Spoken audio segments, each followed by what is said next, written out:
Bon dia, Matías. La resposta està en l'aplicació d'una sentència del Tribunal Superior de Justícia que anul·la la rebaixa pactada per la Generalitat Valenciana en 2014 i aplicada. I, de fet, a partir d'esta setmana, els dièsels que han passat per ací han pagat 10 euros més i 7 euros més han pagat els vehicles gasolina. Una pujada de preus que es preveu baixa d'ací només a unes hores, perquè el pròxim ple del Consell té previst aprovar una nova rebaixa de les tarifes. Serà, en concret, 4 euros més barat passar l'ITV per als vehicles dièsel, però això sí, 2 euros més car per als gasolina. Connectem en primer lloc amb la nostra companya Ampa Caballero, que es troba a les Corts Valencianes. Ampa, bon dia.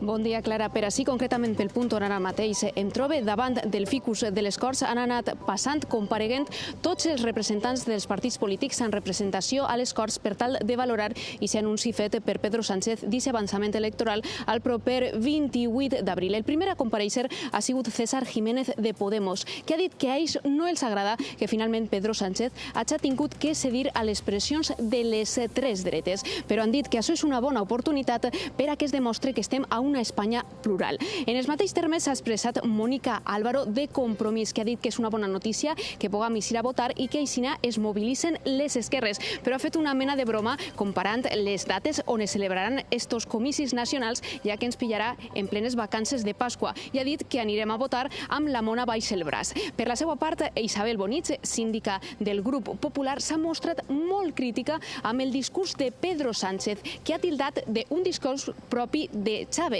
Ha dit també que es tracta d'un exercici de filibusterisme plagat de falsetats. Per la seva part, ha dit que poguera haver-se pensat millor, ja que si les haguera ajuntat amb els comicis autonòmics ens haguera estalviat més de 200 milions d'euros. Per la seva part, Manolo Mata, síndic del Partit Socialista, també s'ha expressat en termes de que és una bona notícia i una gran oportunitat per a que els homes i dones espanyols siguin els que tinguen el seu destí a les seues mans, en aquest cas a les urnes. I també ha parlat de nou de les eleccions autonòmiques i d'aquest possible avançament electoral. Ha deixat de nou oberta la porta i ha dit que es tracta d'una decisió de Ximo Puig i que este té fins el proper 5 de març, quan es dissolguen les Corts Generals, per tal de pensar-se aquesta decisió i aquest possible avançament electoral. Per la seva part i per últim, ha comparegut Ciudadanos, en este cas Toni Subielas, el diputat, que ha dit que estem davant un gran dia per a tots els espanyols perquè per fi es posa fi a la que ella ha tildat de la pitjor legislatura de la història.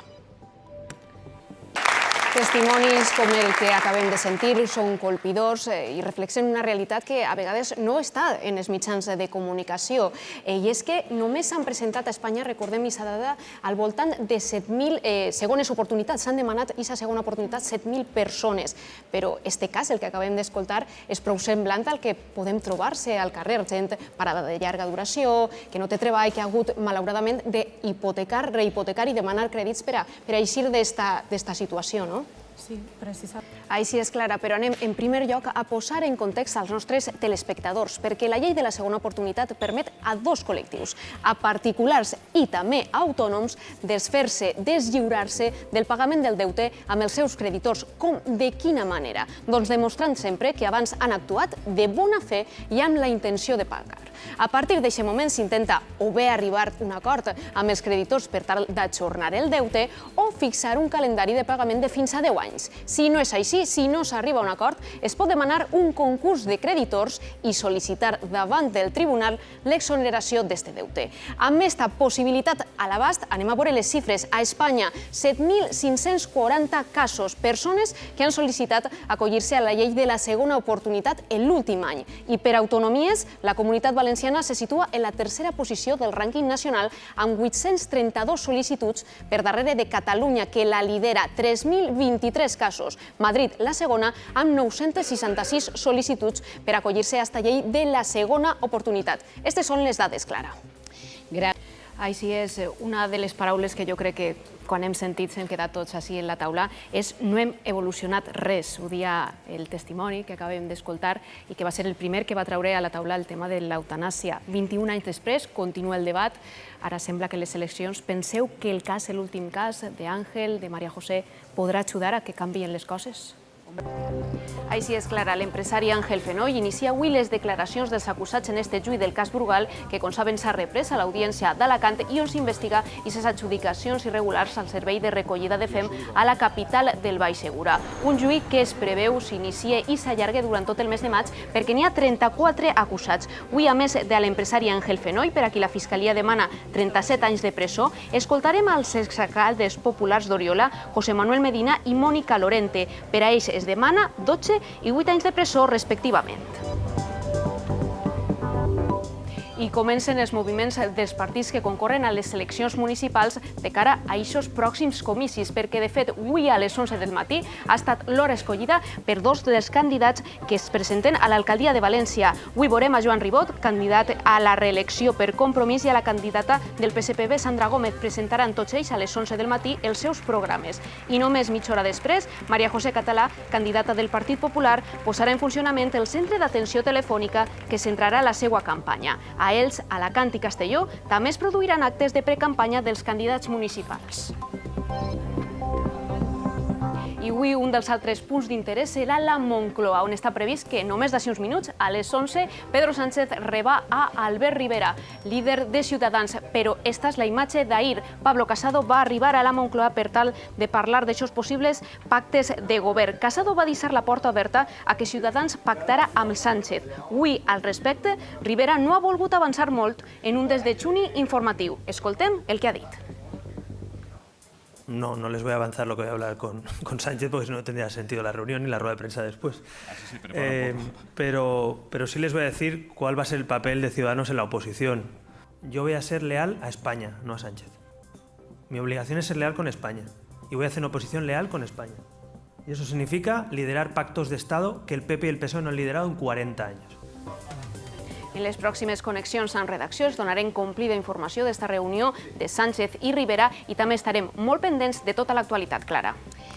Ampa Caballero s'ha desplaçat fins allí per seguir de prop el que ocorre al Parlament Autonòmic. Ampa, bon dia. Com està transcorrent la sessió d'avui? La sessió està transcorrent com el que s'espera en una sessió on té el president Ximo Puig, en aquesta sessió de control, amb la tensa actuació i intervenció dels diferents síndics dels partits polítics. Però avui el principal que es debatrà així és la llei del joc, de la que parlàveu, una llei que té una esmena a la totalitat presentada pel Partit Popular i que també es debatrà. Ells diuen que aquesta norma no garantís la seguretat jurídica i parlen del que el que fa aquesta norma és augmentar la pressió al sector, un sector amb el qual no s'ha dialogat. Com dient, el principi d'este ple s'ha centrat en aquesta sessió de control a Ximo Puig. De fet, encara està contestant a les preguntes dels partits polítics i Ciutadans ha aprofitat el seu torn de paraula per tal de demanar, de criticar a Podemos que no hagi signat aquest pacte nacional contra la violència masclista. De fet, ahir es va generar així molta polèmica al voltant d'aquest anomenat pacte anti-Vox que Ciutadans no va voler votar i va abandonar el ple en aquest mateix moment. Però avui així també hi ha hagut anuncis al voltant dels compromisos del govern central amb la Comunitat Valenciana. De fet, Ximo Puig ha anunciat que ha presentat dos cartes, una a la ministra d'Hisenda i una altra a la ministra d'Economia per tal de demanar, d'una banda, aquest model nou de finançament autonòmic i d'altra, també demanar responsabilitat en els compromisos front al deute històric que té la Comunitat Valenciana. Estarem pendents ja que el jutjat de Guàrdia s'ha de pronunciar avui de si finalment paralitzen o no aquestes paelles universitàries. El que sí sabem és que estos veïns han denunciat davant el jutjat de Guàrdia este macrofestival que està previst de realitzar este divendres i on es donaran cita més de 25.000 joves. A l'escrit de denúncia sol·liciten la suspensió de l'esdeveniment per tal d'evitar els destrossos provocats en edicions anteriors. Recordem que el barri de la Punta de València ja va acollir aquestes paelles en 2015 i 2016 i que tornarà a ser la seu d'este festival davant l'oposició del municipi de Montcada a acollir-les. Estes són les raons en contra d'este esdeveniment que esgrimissen els veïns de la Punta. Quan dius una manada d'un milió de nyus, ho pateixen tot i ho fan pols. Mentre voy y vengo, pues me entretengo.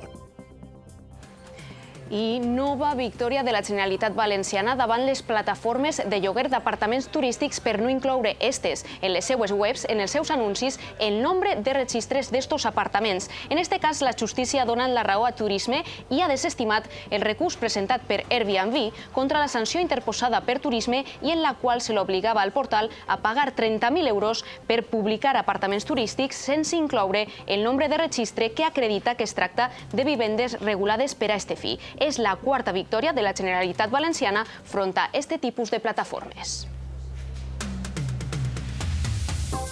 Notícies que destaquem en esta primera connexió en redacció, però com sempre des d'ací continuem molt pendents de tota l'actualitat, Clara. Gràcies, Ampa.